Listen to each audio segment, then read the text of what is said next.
Yo cantar dos arreros y un cantar muy baixinho, cantando en Ribadavia, resona no Carballiño. ¡Mula! Cántanos en Ribadavia. O curso pasado, mentre traballábamos nun proxecto de Ciencias Sociais, descubrimos unha historia fascinante que sucedeu moi preto da nosa aldea. A historia que uniu a José María Rodríguez, Alan Lomas, Janet Bell e Miles Davis. Alan Lomas foi un estudoso da música popular e folclórica. Janet Bell foi axudante de gravación que o acompañou desde Londres. Chegaron a España en xuño de 1952 para realizar unhas gravacións musicais. Percorreron moitos lugares e en novembro dese ano chegaron a Galicia. O 29 de novembro de 1952, mentres ian de camiño a Luintra, coñeceron a José María Rodríguez e ao seu pai Eduardo. Fixeron unhas gravacións de José María cantando e tocando o chifro de capador. Tamén lle tiraron 3 fotografías, unha a José María, outra a José María e o seu pai e outra o seu pai Eduardo, localizadas por Alan Lomax e Janet Bell en Faramontaos. Unha das gravacións de José María tocando o chifro de capador foi editada nun disco sobre música folclórica española no 1955.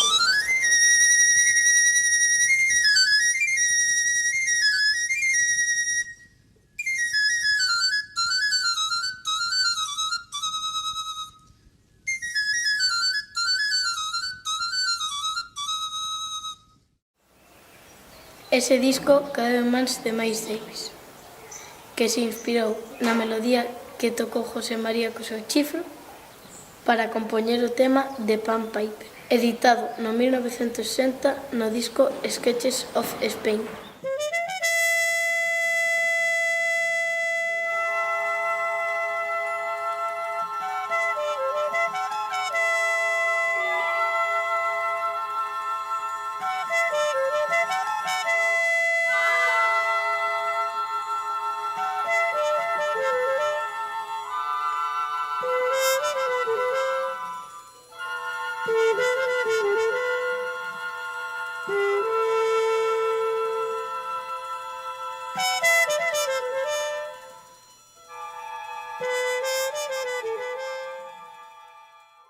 Esta é a historia coñecida ao redor deste momento.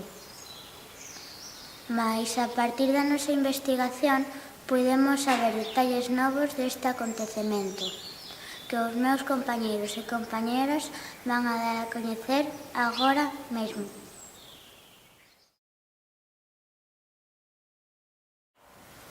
As fotos que realizaron Alan Lomax e Janet Bell de José María e o seu pai non foron tomadas en Faramontaos, senón en San Miguel do Campo.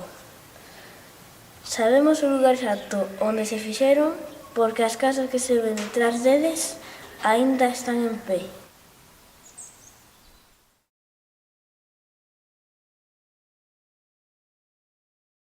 O lugar onde está a parella é a estrada que vai ao Pereiro, un lugar de reunión, xa que alí había unha tenda, unha parada de autobús e era o sitio elixido para realizar as fotos da xente de San Miguel.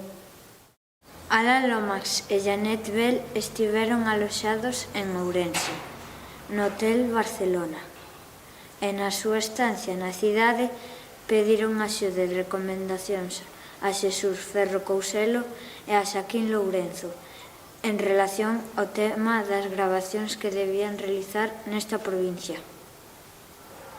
O mesmo 29 de novembro de 1952 saiu publicada no xornal La Región unha entrevista con Alan Lomax. Ademais de outras moitas cousas importantes, nesa entrevista mostra moito que lle interesaba a música dos Chifres dos Afiadores.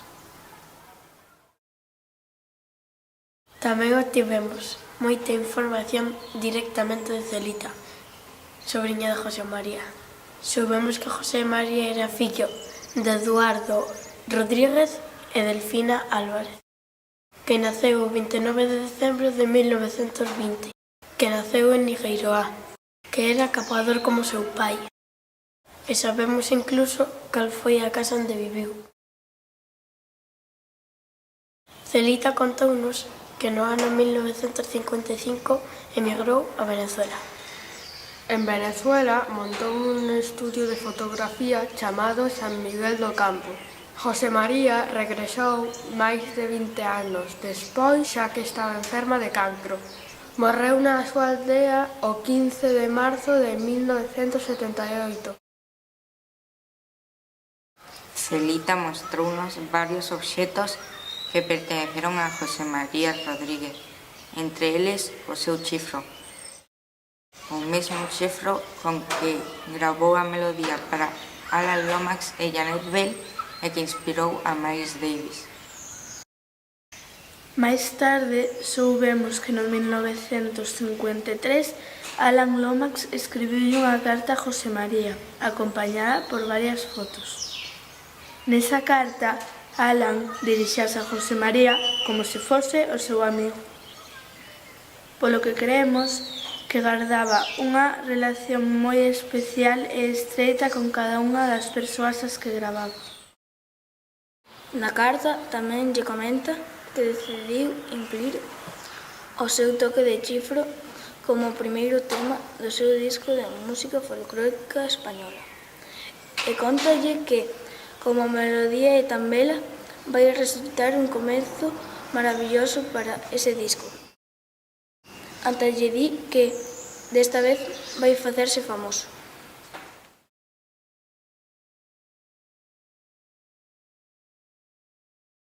Outra cousa que lle escreve é que se lle manda un recibo coa súa firma, el mandaralle 200 pesetas por ser intérprete da canción.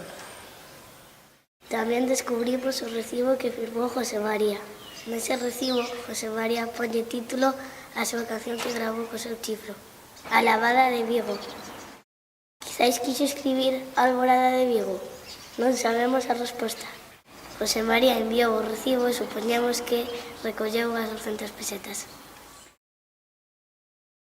Seica pudo usar ese dinero para pagar a pasaxe a Venezuela. Por iso, o 29 de novembro de 2022 festexamos os 70 aniversarios desta maravillosa historia. Unha historia que uniu a 4 persoas alrededor dunha melodía, desde San Miguel do Campo ata Nueva York, pasando por Londres, e que na actualidade segue a estar viva na nosa escola.